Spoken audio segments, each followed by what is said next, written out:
what I'm knowing right now is not limiting anyone's freedom. All right, so what Bishop Barron's talking about here is, if God knows everything, can our choices still be free? So I'm taking reality in. My knowledge of what you're saying is not limiting your freedom.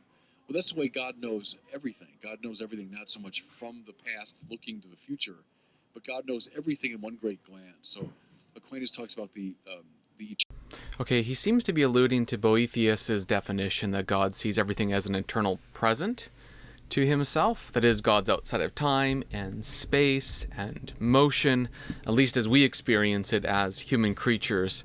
So everything is immediately present to him, and it's not that he moves through past to present to future like we do moving through time, but everything is sort of simultaneously present to him. eternal now.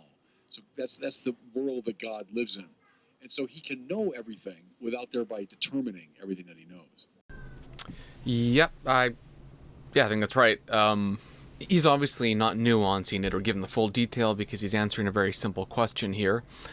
But if God knows everything at once, it's not that he's peering into the future and going, I think I'm going to select this future that will happen with just these circumstances.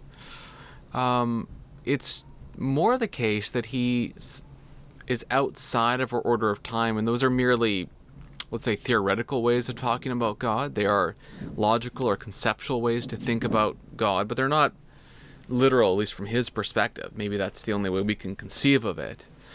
And so God is outside of motion, time, etc. That's this kind of a standard thing. It's in Boethius and in Thomas Aquinas.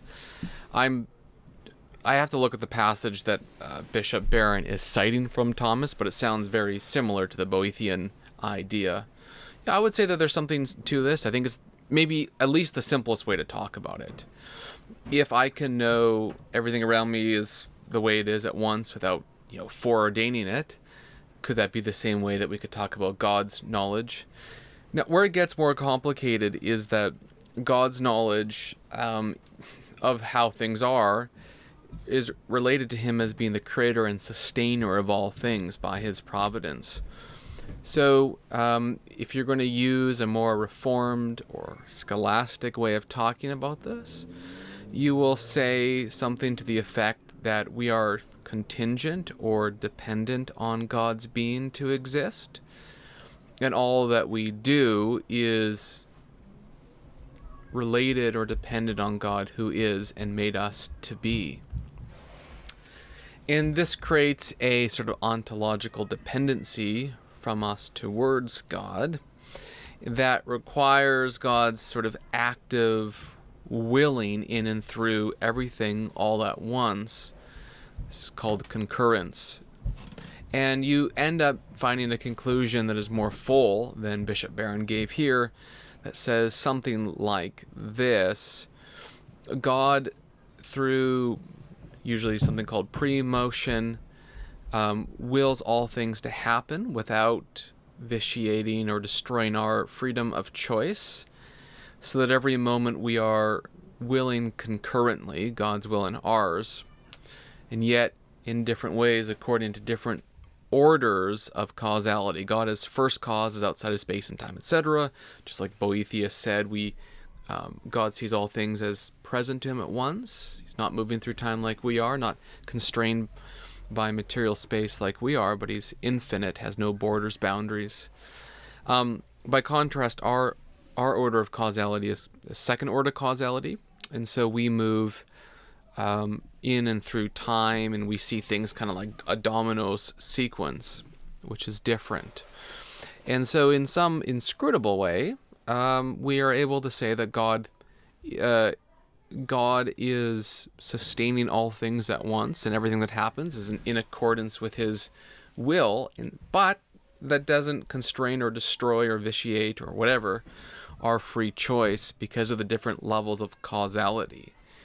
Now, the reason you make such an argument is not because you want things to be more complicated than they are, but because you're trying to fit together two things that the Bible teaches and that common sense leads to, namely, God is in control of everything, Isaiah, for example, says that God knows the end from the beginning. We have all these passages about God's kind of sovereign control over things. And yet the straightforward teaching that we're accountable for our actions, we're accountable for our sin, God calls us to repentance, and we genuinely choose in life all sorts of things. Not without regular constraints. I can't fly without wings.